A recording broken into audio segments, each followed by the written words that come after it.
मुळावलेलं पात्र आहात. परंतु जिथं विश्वास कमकुवत आहे, जिथं अनुभव नाही, ते पात्र देवापासून दुरावू शकतात. म्हणून अनुभव आम्हाला ख्रिस्तामध्ये मुळावतो. म्हणून देवाशी झालेली मुठभेड आमचं जीवन बदलून टाकते. म्हणून पवित्र शास्त्रामध्ये असंख्य दर्शन ख्रिस्ताचे दिले गेलेले आहेत, की ज्या दर्शनामध्ये आम्हाला दिसतं की परमेश्वराने त्या सेवकांना दर्शन दिलं. अजून एक महत्वाचं उदाहरण, अब्रामाच्या जीवनातून आम्हाला शिकण्यासारखी पुष्कळ गोष्टी आहेत. परंतु अजून एक गोष्ट उत्पत्तीचं पुस्तक आणि अध्याय 22 या ठिकाणी आम्हाला पाहावयास मिळते.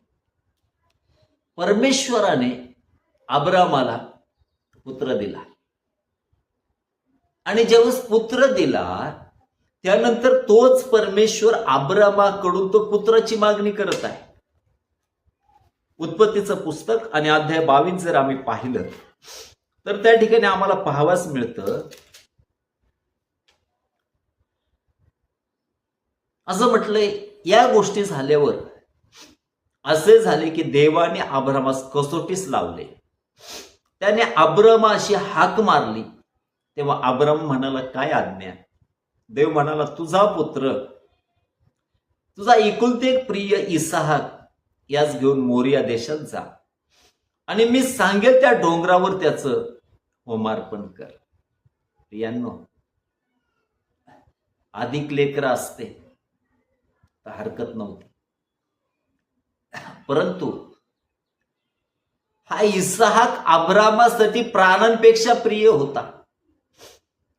कारण जवळपास विश्वास ठेवल्यानंतर 25 वर्षांनी परमेश्वराने त्याला आशीर्वादाच्या रूपात दिलेला होता. अब्राहम आणि सारेंच्या म्हातारपणातला तो पुत्र होता. तो सारेला देखील आपल्या प्राणापेक्षा प्रिय होता. तो अब्रामाला देखील आपल्या प्राणापेक्षा प्रिय होता. परंतु ज्यावेळेस या इसहाकाचं अर्पण तो परमेश्वर मागतो, तर त्यावेळेस आम्ही पाहतो हा अब्राहम त्या परमेश्वरापासून आपलं तोंड लपवत नाही. तो त्याला देण्यासाठी नकार देत नाही. तर आम्ही पाहतो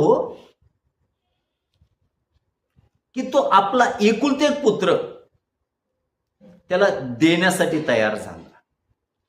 मग एवढं मोठं समर्पण एक व्यक्ती